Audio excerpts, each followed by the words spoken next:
Bueno, vamos a continuar. Ya tenemos ahí, somos 16. Vamos a continuar un poquito, a ver si van a ir por ahí agregando. Ahí estamos ya para comenzar. Vamos a esperar un poquito que se nos agreguen. Todavía nos faltan algunitos.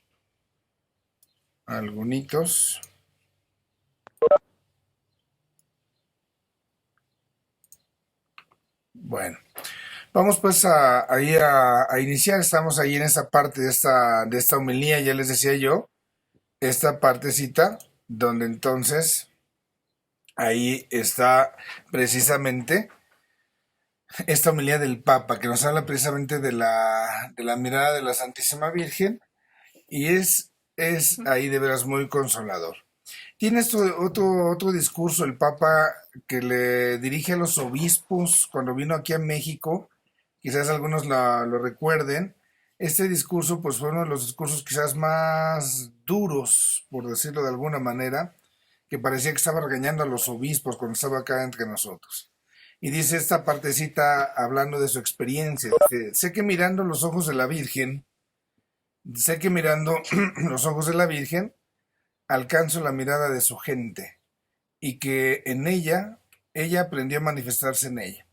Sé que ninguna otra voz puede hablar así tan profundamente del corazón mexicano como me puede hablar la Virgen. Ella custodia sus más altos deseos, sus más recónditas esperanzas. Ella recoge sus alegrías, sus lágrimas. Ella comprende sus numerosos idiomas y le responde con ternura de madre porque son sus propios hijos, como hizo San Juan Diego. También el Papa cultivaba desde hace tiempo el deseo de mirarla. Más aún quería yo mismo, dice el Papa, ser alcanzado por su mirada paterna. Y ahí es entonces donde el Papa nos está mostrando esta realidad, ahí donde se puede mirar y ser mirado por la Santísima Virgen. Esto es para nosotros fundamental que lo podamos comprender y ahí en ese sentido nosotros podamos hacer esa experiencia. Esta partecita, entonces, nosotros debemos estar siempre, siempre, siempre como conservándola. Y vemos esta parte, ¿no? El Papa con los obispos diciéndoles, desde la Virgen María estamos precisamente aprendiendo a conocer al pueblo. ¿Cómo podemos nosotros pensar esa partecita, ¿no? Cómo desde María podemos contemplar nosotros a la comunidad, podemos contemplar a los demás. Y esto tendría que hacernos pensar, bueno, los ojos con los cuales nos mira María son los ojos con los cuales miramos nosotros a los demás. Cuando la gente pensemos pues en Guadalupe, que es la experiencia cercana que tenemos, cuando la gente va a María de Guadalupe, ¿qué lleva, no? ¿Qué lleva dentro? ¿Qué es lo que contiene ese corazón? ¿Qué es lo que contiene esa mirada? Y cómo entonces la Virgen María, podemos decir, recibe todo lo que el pueblo le lleva, sus esperanzas, sus alegrías, sus lágrimas, sus numerosos idiomas, incluso dice el Papa, y entonces le responde, ¿no? Como una madre responde a sus hijos, y esa especial mirada la pone ahí el Papa, la está enfatizando precisamente para ser alcanzado. Él también quiere ser mirado por María. Allí en la Basílica de Guadalupe, en Plaza Mariana, donde uno accede al estacionamiento viendo el carrilón, el reloj, viéndolo de frente, de parte izquierda, está un acceso ahí a lo que es el estacionamiento, hay una especie también ahí de museo, y ahí en el acceso que va al estacionamiento hay un mural muy hermoso, no recuerdo el autor que lo hizo, pero se ha dado la tarea de retratar los rostros de tantísima gente que va a ver a la Virgen y esto lo condensa de manera muy hermosa toda esa experiencia. A partir de esto, entonces el Papa nos da como otra visión de esto, ¿no? Dice, la sierva del Señor, María, se hace servidora de los demás. Y entonces recuerda, ella fue la primera en partir presurosamente para llevar a Jesús y con él la gracia del Espíritu Santo, comunicando la alegría de la salvación. Y aquí el Papa se avienta una de esas frases que luego se avienta, ¿no? Agarra y dice el Papa, habla de la Virgen de la prontitud. Dice Nuestra Señora de la prontitud. Es como una especie de advocación, si quisiéramos verlo así, si lo quisiéramos decir así, una especie de advocación que el Papa genera para la Virgen María, la Señora de la prontitud, la sierva del Señor que sale presurosamente, ¿no? La Virgen sale para servir a Isabel, y entonces a partir de eso el Papa dice que así es la Virgen, que la Virgen sale de su pueblo para ayudar a los demás. Y esto es lo que el Papa nos pone a nosotros como modelo de evangelización para nosotros que somos la iglesia. Ese modelo de evangelización nos tiene ahí que ayudar pues, precisamente a compartir esta noticia de cómo el Señor nos está ayudando precisamente a llevar a María a los demás. El Papa recuerda una frase de San Juan Pablo II y que la toma también él literal ahí en la Evangelium Gaudium. Dice, en esta peregrinación evangelizadora no van a faltar etapas de aridez, ocultamiento, fatigas, como las que vivió María en los años de Nazaret mientras Jesús crecía. No es difícil notar en este inicio una particular fatiga del corazón, unida a una especie de noche de fe, como un velo a través del cual hay que acercarse al invisible y vivir en la intimidad con el misterio.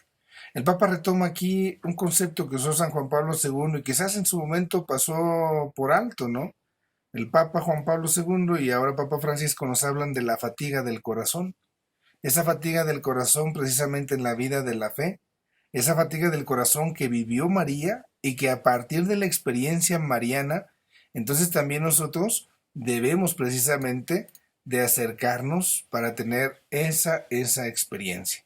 Esto definitivamente es pues, algo que todos pasamos. A la hora de nuestro camino de fe, estamos ahí muchas veces experimentando pues esas carencias, digamos, en el día a día, esos momentos difíciles en la fe ante algún problema, y eso lo pasó María. Esa fatiga a la hora del amor, porque cuesta perdonar, porque cuesta no odiar, porque cuesta pasar por alto las ofensas, por supuesto. Y aquí es entonces donde María también se hace compañera nuestra. Ahí entonces el Papa empieza a hacer como este vínculo entre Jesús y la Santísima Virgen y lo hace de una manera pues ya muy especial. Dice el Papa Francisco, Jesús es el Evangelio de Dios. Es el Evangelio. El Evangelio no es el librito, ¿verdad?, que tenemos acá en la Biblia. Jesús es el Evangelio, es la buena noticia, recordemos. El Evangelio escrito pues nos cuenta algo de esa buena noticia. Pero aquí lo fundamental, lo más importante, es descubrir a la persona del Evangelio, que es Cristo. El Evangelio por eso es una experiencia, ya decíamos antes, es un misterio. Y entonces nosotros, como iglesia, estamos llamados a transparentar ese evangelio, es decir, ese Cristo sin eglosa, dice el Papa ahí en Evangelium Gaudium, es decir, sin ponerle, sin quitarle. Sea transparencia de Cristo. Esa parte deberíamos nosotros de trabajarla. Podemos decir, Dios habita en nosotros, está esa inhabitación trinitaria, y entonces la mejor manera de evangelizar a alguien es cuando nosotros quitamos, digamos, aquello que puede no dejar que se transparente Cristo en la vida. Una evangelización querigmática, una auténtica evangelización, pues se hace con el testimonio, se hace con la vida del día a día. Y así entonces este querigma es el amor trinitario, el amor de misericordia, el amor salvador de ese Dios amor por su Hijo en el Espíritu. Y entonces el Papa empieza con esto, dice, ¿dónde está tu síntesis? Ahí está tu corazón. Y entonces es como una provocación que el Papa hace. ¿Qué es lo que nos está sintetizando? ¿Qué entendemos por síntesis, no? Como lo que nos resume. ¿Cuál sería, digamos, si tendrían las personas que hablar de nosotros o nosotros mismos hablar de nosotros, cuál sería esa característica a partir de la cual nos presentamos? Y esa síntesis que podemos hacer de nuestra persona, entonces, ¿corresponde a Dios o no corresponde a Dios? El Papa dice, donde está tu síntesis, ahí está tu corazón. Y entonces la novedad es que el Espíritu Santo empieza a construir una especie de comunión, una armonía. Y esa comunión y esa armonía entre el pueblo de Dios, pues es lo que mejor va a reflejar la presencia de ese amor, de esa misericordia. En la medida en que vivamos unidos en esa comunión, en esa armonía, ahí está. Y el Espíritu Santo es la armonía, porque es lo que une al Padre y al Hijo, es ese vínculo de amor. Y entonces aquí el desafío es ser dóciles al Espíritu.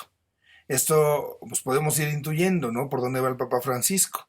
Quien ha sido dócil al Espíritu Santo, sobre todo, pues ha sido María.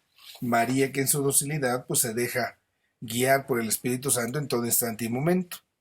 Y entonces el Papa dice ahí, si nosotros somos dóciles al Espíritu Santo en ese sentido, como ese vínculo, entonces hay una nueva etapa de pastoral.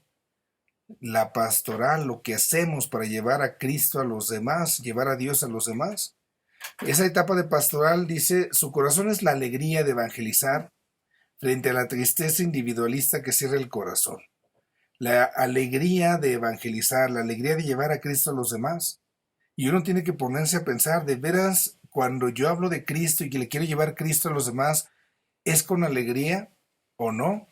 Y a veces, bueno, pues no sé cuántos pleitos luego se echan en casa, ¿no? Porque tu marido que no quiere ir a misa y que tus hijos no te obedecen y que ándale que vamos y que si no vas, cómo te va a ir y que, pues cuál alegría me da ir a misa, cuál alegría me da ir a ver a Dios.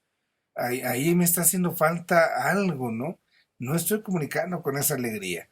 A lo mejor me estoy enojando porque mis hijos no me obedecen, no tanto porque no vayan a ver a Dios. Quiero que se haga lo que yo digo y como no se hace, entonces entra un problema. Y el Papa entonces llama esto, dice, a veces hay cristianos que parece que están optando por vivir una cuaresma sin Pascua, una cuaresma sin alegría. Y eso pues no es bueno, ¿no?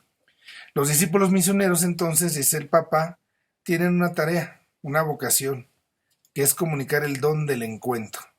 El encuentro con Cristo por un desborde de alegría, un desborde de gratitud. Fue su aportación, una de las aportaciones allá en el documento de Aparecida en Brasil. Y entonces, esta partecita es la que está dándole vueltas al Papa, el encuentro con una persona, que es Cristo, ese misterio es una persona. Y ese encuentro, aquí el Papa nos da otra clave, tiene un trasfondo, una memoria agradecida. Saber dar gracias.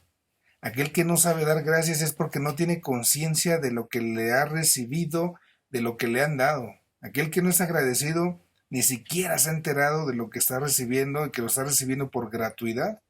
Y entonces como no hay conciencia de la gratuidad, entonces no hay gratitud. Aquí nosotros podemos hacer ese juego de palabras, ¿no? Podemos decir cómo desde la conciencia de esa gratuidad nosotros caminamos a la gratitud. Y eso entonces obliga a que estemos conscientes de lo que todos recibimos gratis para ser entonces ahí precisamente agradecidos. Y esto el Papa lo encuentra especialmente manifestado ahí en el Magnificat.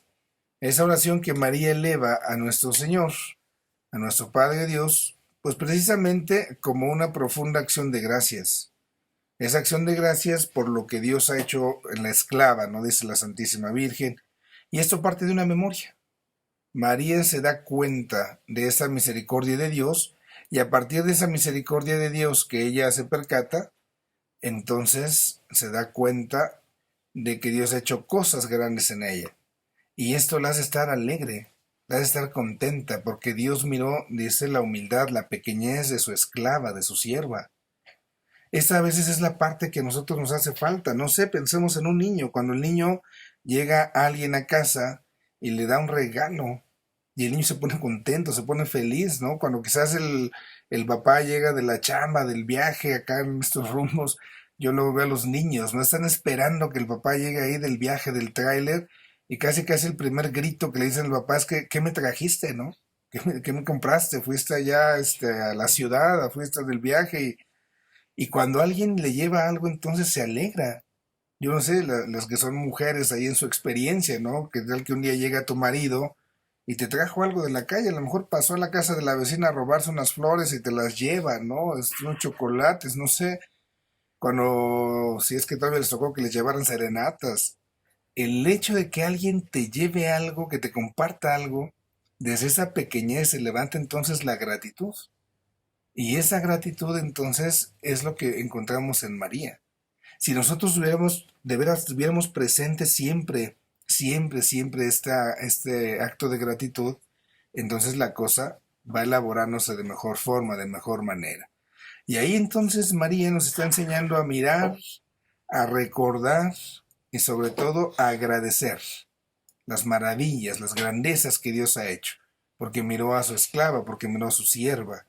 Y esto entonces purifica la mirada, nos purifica la mirada y nos purifica la memoria, porque ahí estamos nosotros teniendo esa oportunidad de encontrar estos dos elementos, estas dos palabras claves, el recuerdo y el deseo. Para el Papa es fundamental esto. Si yo estoy recordando lo que de Dios he recibido, si lo tengo presente, eso mismo suscita el anhelo de querer estar con Dios. Y así entonces, como les pongo el ejemplo del niño, el niño ya sabe que su papá cuando llega del viaje le va a dar un regalo, le trajo algo, entonces el niño está esperando que llegue su papá, lo está anhelando, lo está deseando, porque sabe que le va a dar algo. Y ahí nosotros pudiésemos pensar en la fe, bueno, yo espero realmente a Dios porque tengo conciencia de lo que Dios me ha dado y estoy esperando que llegue ese momento último donde Dios me dará la plenitud. O a lo mejor yo digo, no, padre, no, yo eso de como que llegue Diosito todavía no, porque yo todavía no me quiero morir, todavía como que mi hora no llega, ¿no? Y ahí es donde nosotros debemos pues ahí considerar qué tanto estamos moviéndonos en esa conciencia de gratitud. Esto genera en el concepto del Papa una eclesiología pastoral. La eclesiología, nosotros sabemos, es el tratado del estudio de la iglesia, cómo se origina la iglesia, todo lo que hace la iglesia, pero tiene que ser una eclesiología pastoral, esto lo anuncia mucho el Papa, ¿no? Si la Virgen María es la Virgen de la prontitud, Nuestra Señora de la prontitud la llama, y sale de sí misma, y la iglesia entonces asume el modelo de María, entonces la iglesia debe tener conciencia de esto. Su existencia es para anunciar el Evangelio. Si la iglesia no anuncia el Evangelio, no se está cumpliendo su razón de ser, no tendría razón de ser. Por eso el Papa nos habla mucho de una iglesia en salida. La iglesia no puede quedarse encerrada, no puede dejar de hablar de Dios. En algunas de las jornadas de los jóvenes quizás recuerden, ¿no? Cuando el Papa decía, jóvenes salgan a las calles a hacer ruido, a hacer lío, ¿no? No somos echar desgorre, sino hacer lío a mover precisamente desde Dios. Y esto nos los dirige muchas veces a nosotros porque esa iglesia en salida a veces está como paralizada. Dice el Papa, esta iglesia en salida debe de tener un centro y ese centro es Cristo y ese centro también es el ser humano. La iglesia tiene que mirar a Cristo para convertirse y la iglesia tiene que mirar al ser humano para llevarle precisamente ese Cristo. Esa es su misión. Y entonces el Papa por eso habla de que tenemos que hacer este proceso de conversión misionera. Eso propiamente es lo que María vivió. María se convirtió a Dios y salió de sí misma para atender en primer lugar a Isabel. Ahí estuvo haciendo su misión. Y entonces de centrarnos en nosotros mismos, dejar de pensar de que yo soy la última coca del desierto o que yo soy así el centro del universo, para que entonces en Cristo esté mi centro y desde ese Cristo entonces me haga su discípulo y después me haga su misionero. Y el Papa le gusta esto, ¿no? Hablar de las periferias. Las periferias, recordemos, no solamente geográficas, sino sobre todo las periferias existenciales. Si en la periferia, no sé, allá en Pachuca, por ejemplo, ¿no? Los cinturones que se van haciendo alrededor de la ciudad de Pachuca, hay colonias donde la pobreza de veras es terrible. Y entonces, sí, ahí, geográficamente, está la gente necesitada. Si algunos ahí de la parroquia de San José, de Piracantos, y con el apoyo de la Foranía Sur de Pachuca, ustedes saben el esfuerzo que han hecho para tener su comedor ahí con las personas de las colonias que están atrás de la cárcel. Entonces está ese comedor donde día a día se les sirve de comer. Eso está haciendo ya una salida, estoy poniendo la mirada fuera de mí, pero también se tiene que hacer una salida de manera existencial. Hay mucha gente que a lo mejor materialmente no tiene, digamos, una necesidad, pero está en una periferia existencial porque está lejos de Dios. Y entonces el modelo se nos asume acá precisamente como una iglesia que tiene que salir, una iglesia en salida misionera. Ese es el paradigma, es el modelo.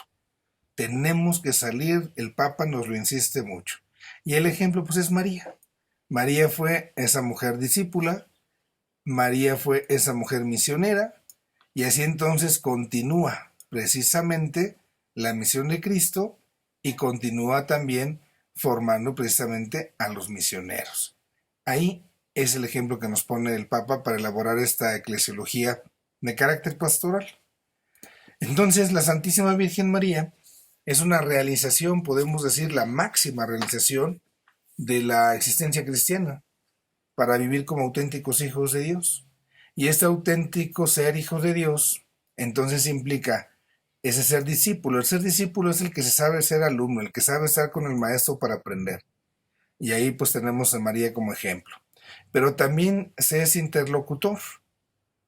Y ahí entonces en ese diálogo, entonces el Padre, sabemos, manda a Cristo, a su verbo, a este mundo para salvarnos.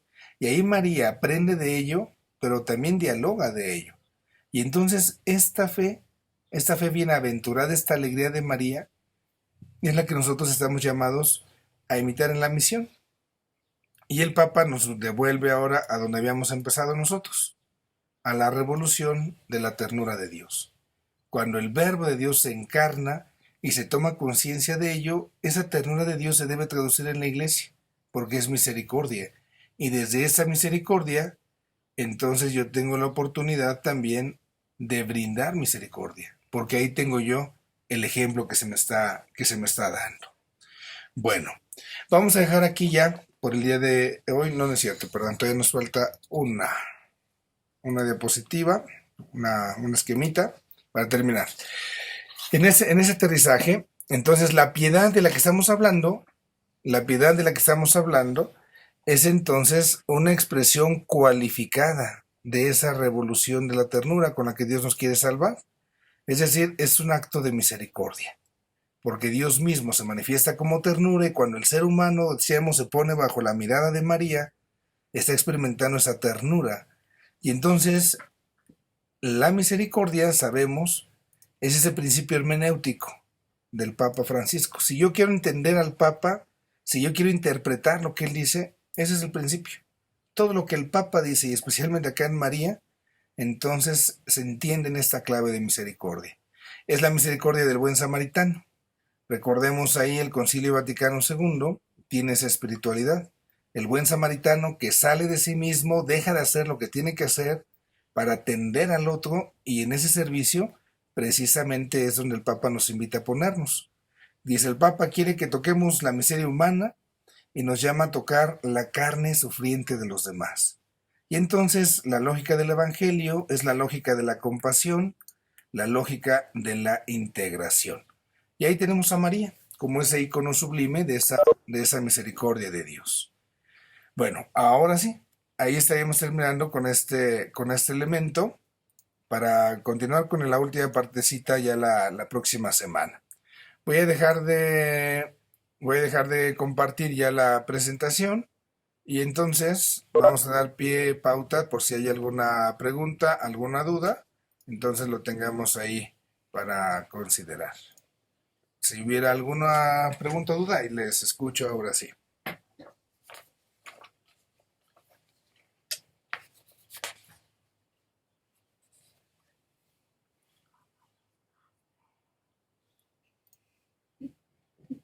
Nadie. Padre, ¿Quién está hablando? Ok, Inme. ¿Sí me escucha? Sí, ¿Sí? te escuchamos, sí, claro. Bueno, más que todo es como no tanto una duda, sino nada más que me ayude a reforzar un poquito lo que dijo anteriormente. O sea, una religión, cualquier persona, pues damos manifestaciones de nuestra religión, ¿sí? Pero es, digamos, la manifestación externa que tenemos de esa religión. O sea, por ejemplo, son, por decir algo, las tres religiones monoteístas, cristianismo, judaísmo y los musulmanes. Pero hay personas que incluso hacen una combinación de todos, hacen esa como nueva religión, se le puede llamar también a la manifestación, digamos, de lo que ellos hacen.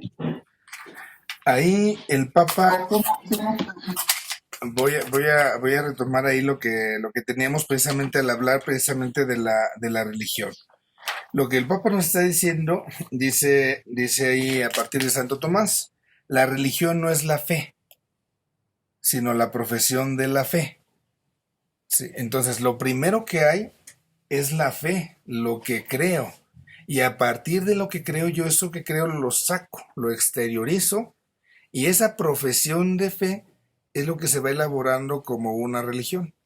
Entonces, sea cual sea la religión, una religión monoteísta, como le llaman, sería más el teno revelada, o una religión natural, al final y al cabo, entonces, lo que yo experimento, mi fe, lo traduzco en acciones externas y eso es lo que ya es propiamente la religión.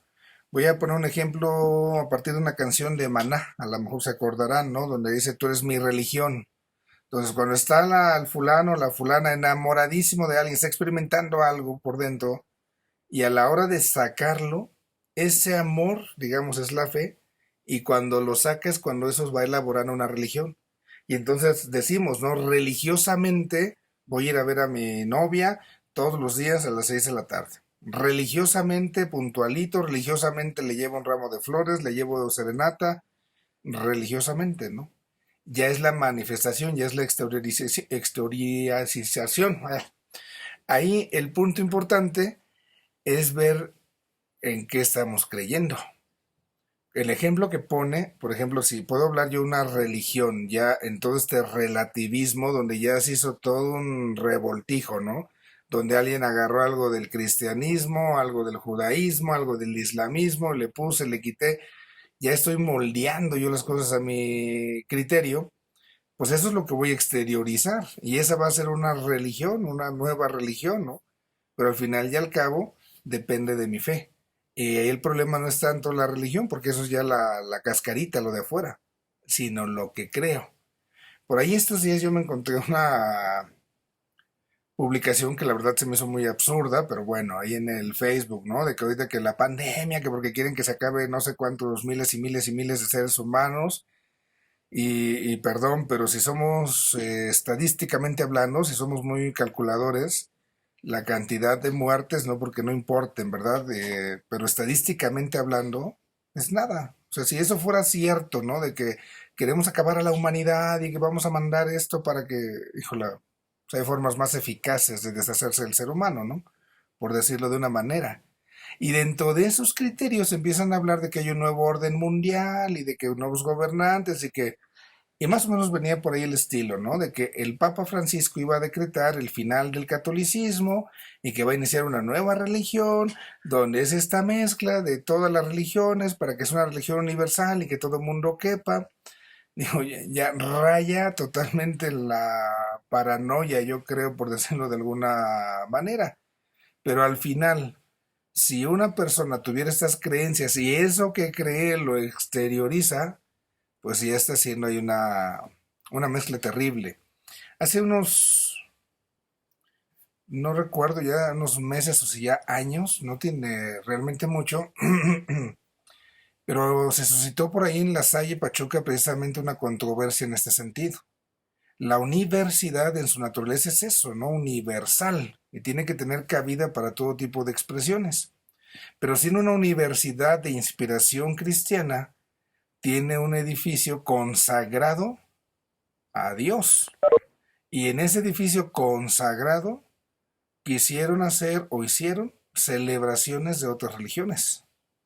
Entonces, no es lo mismo que me junte yo con un musulmán, un budista, un judío y vamos a orar por la paz del mundo, a que mi rito, lo que yo creo, voy y lo celebro en un espacio dedicado, consagrado, en otro sentido. Y es ahí donde se va haciendo esa especie de simbiosis que tristemente pues va dando pies a una supuesta tolerancia, negando la propia identidad. Y eso no se puede hacer. El auténtico diálogo no puede pasar por encima de la identidad. Si yo voy a ponerme a platicar con alguien, pero para que no pleitee con esa persona, entonces renuncio a lo que creo, mi convicción, ya no es diálogo. Si yo voy a platicar con alguien, que la otra persona le va a la América y yo le voy al Chivas, pero para que no se enoje, mejor le digo que yo también voy a la América, ya no soy auténtico, ya estoy traicionando mi convicción. Y esta parte es la que está sucediendo, ¿va? Bajo un supuesto principio de tolerancia, se hace una supuesta fe y se empieza a exteriorizar en ritos. Y esa sería como una especie de religión, pero pues ahí se aleja totalmente de lo que corresponde a la verdad. No sé si queda un poquito ahí con ello.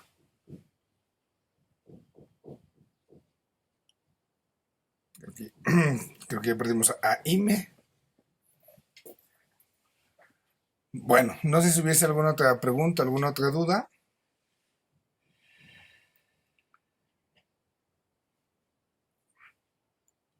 Padre, Sí. nada más redondeando porque yo también tenía un poquito ahí. Aquí estamos hablando básicamente estamos aterrizando a Santo Tomás, pero en nuestra profesión de fe.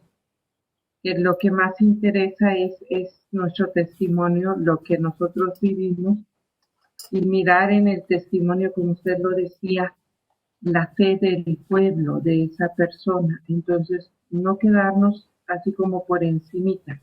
Nuestro testimonio habla de nuestra fe, es así, independientemente de todos los demás.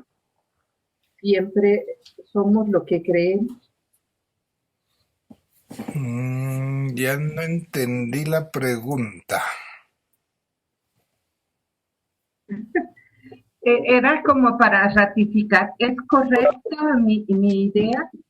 ¿Somos, somos lo que vivimos, lo que creemos? Ahí suena peligrosa la afirmación. Si decimos que somos lo que creemos, pero yo creo que soy chango, entonces pues al rato ya voy a ser chango, nomás porque yo creo que soy eso, ¿no? Ahí es peligroso, porque entonces quiero definir el ser a partir de otras cosas, y no, es al revés. Entonces, en esta partecita, sí es importante la manifestación de mi fe. Es lo que va constituyendo mi piedad popular, lo que va constituyendo la religión propiamente, pero debo de conservar siempre esa identidad, ¿no? Porque si no puedo caer en un relativismo que se hace peligroso. No es tanto que somos lo que creemos, ¿no? Porque se puede prestar ahí una mala interpretación. Pero sí es importante reconocer que esto que yo creo es parte de lo que soy. Es más bien como que está dentro de mi fe, es parte de mi identidad, es parte de mi ser. Y a partir de lo que yo creo, de lo que yo soy, porque me da identidad, entonces nosotros salimos a manifestarlo. Ahí viene esta parte del bautizo, ¿no? Porque somos hijos de Dios, estamos llamados a vivir como hijos de Dios. Entonces, creo que soy hijo de Dios, lo asumo en mi identidad, en ese cambio ontológico y actúo como tal. Por ahí, para que no se pueda pasar ahí alguna confusión. ¿Sí? ¿Con Leti? Sí, sí, padre, gracias. Es cuestión de expresión. A eso me refería. Cuando yo tengo clara mi identidad de quién soy, el ser hija de Dios, que me da esa dignidad, ese amor, mi compromiso debe de ser vivir como tal, expresar lo que yo sé que soy. Ok. ¿Sí es correcto? Sí, sí. Gracias. Entonces, estamos hablando precisamente ahí de esa experiencia, ¿no? Me está llegando con una pregunta por mensajillo. Dice, cuando se habla de la síntesis del corazón, ¿no? Esta parte, como el Papa está ahí metiéndonos en este concepto. Recordemos primero el corazón como esta parte, bíblicamente hablando, donde se condensa todo lo que es la persona. Bíblicamente el corazón, digamos, es el ser de la persona. Y entonces la síntesis, lo que resume mi corazón es lo que yo voy a expresar. Yo les ponía ahí el ejemplo, bueno, Si alguna persona te dijera alguna característica, ¿cuál es tu principal nota, tu principal característica? ¿Qué diría? ¿Qué diría de ti? Y ahí es entonces de una manera muy externa donde se está sintetizando precisamente cómo yo estoy viviendo la fe. Y es ahí donde el corazón está mostrando, ¿no? lo que tengo. Cuando hablamos de espiritualidad, les pongo este ejemplo. En los muchachos, en los seminaristas, cuando se trabajaba con ellos la espiritualidad del sacerdote es la caridad pastoral. La caridad, el amor del pastor, amar como ama el pastor. Y entonces ahí viene la tarea, ¿no? Tengo que discernir cómo es que Cristo ama a sus ovejas. Esa es la caridad pastoral en pocas palabras. A diferencia del sacerdote religioso. Si yo hablo de un sacerdote franciscano, si hablo de un sacerdote lasallista, de un sacerdote dominico, cada uno va a tener su propia pauta, su propia espiritualidad, decimos. Pero el sacerdote diocesano, en ese sentido, es más amplio, porque tiene esa caridad pastoral. Y entonces, pastoralmente, aquí en el rebaño donde estoy, pues, ¿qué es lo que Dios me está pidiendo? ¿Cuál es esa necesidad? Esa, digamos, es en general. Pero junto con ello, desde mi personalidad, yo le voy a dar un matiz muy especial.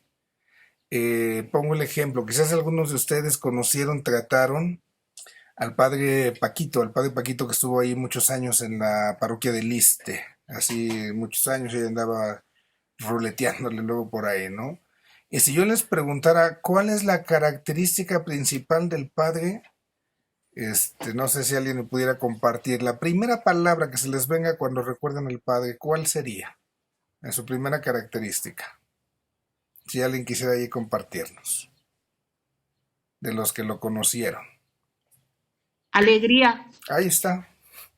Era un padre alegre, alegre. Yo recuerdo ahí con él en el seminario, Le encantaban los chocorroles. sí, pero esa parte, la síntesis, digamos, que él hacía en su vida, esa era la alegría.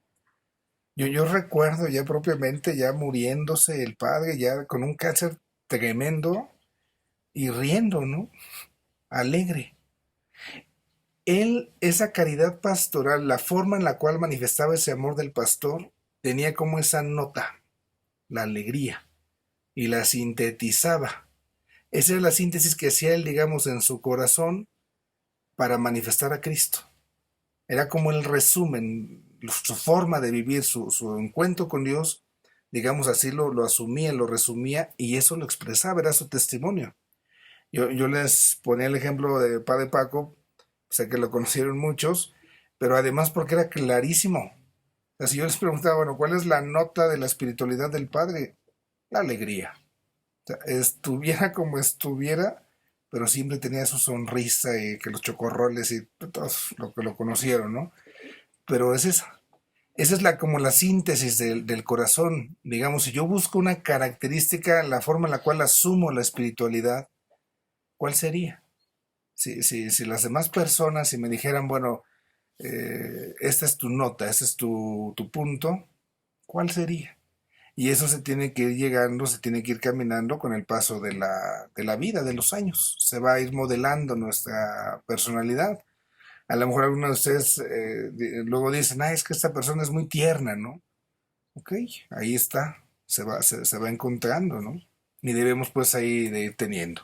Un poquito ahí para la pregunta que me hacían de la síntesis del corazón, donde se asume ese evangelio, esa buena noticia, y a partir de esa buena noticia se comunica a los demás. Es la forma de comunicar el evangelio. No sé si hubiese alguna otra pregunta o duda. Perdón, yo Sí, ahorita tocando ese punto de la espiritualidad que con lo que usted está diciendo, entonces quiere decir que si yo quiero crecer en mi espiritualidad, debo de encontrar esa característica, esa síntesis que hay en mi corazón para poderla trabajar, para poder ser como María de prontitud, encontrar qué es lo que Dios me ha dado para que yo vaya y lo haga. así es. Entonces es donde humanamente, yo les pongo el ejemplo de los muchachos, cuando eso se trabajaba, el muchacho tenía que ubicar cuál era su nota, su característica, y a partir de esa característica entonces era ayudarle a generar un proceso. ¿Cómo voy a ir asumiendo desde lo que soy, desde cómo asumo este evangelio, esta característica? Entonces, bueno, la alegría. Entonces yo sé que tengo que trabajar esto, lo otro, aquello, y se va trazando ya el camino. Y eso es ya el trabajo humano que se hace para contribuir a la gracia de Dios en nosotros. Por ahí va la cosa. Gracias. Ok, por ahí nos compartían algo, también los mensajitos, ¿verdad? Que mi papá decían, tenía la generosidad, ¿no? Como nota y nos compartía por ahí Nora. Así es. Y entonces nosotros podemos ir viendo esas características que son naturales, son muy propias y es una forma de vivir la espiritualidad. Bueno, pues dejamos aquí el día por hoy, ya no son casi la una. Si Dios nos da licencia, nos vemos la próxima semana, el próximo jueves, igual 11:30, ahí con el mismo link. Y ya estaríamos pues terminando esta parte de la Mariología del Papa Francisco. Y bueno, pues les agradezco, vamos a hacer la oración para terminar. En el nombre del Padre, del Hijo y del Espíritu Santo. Dios Padre bueno, te agradecemos por este momento que hemos estado en tu nombre y con humildad. Te pedimos que nos ayudes a imitar el ejemplo de la Santísima Virgen, que supo recibirte en su corazón y además supo compartirte con los demás. Ayúdanos a estar siempre dispuestos a recibirte, a acogerte y sobre todo a llevarte especialmente a quienes más te necesitan. Te lo pedimos a ti que vives y reinas por los siglos de los siglos. Amén. En el nombre del Padre, del Hijo y del Espíritu Santo. Que tengan todos buena tarde y nos vemos, si Dios permite, la próxima semana. Adiós todos. Gracias. Adiós, cuídense. Muchas gracias, Padre. Adiós, adiós. Cielo. Para, Final de la reunión.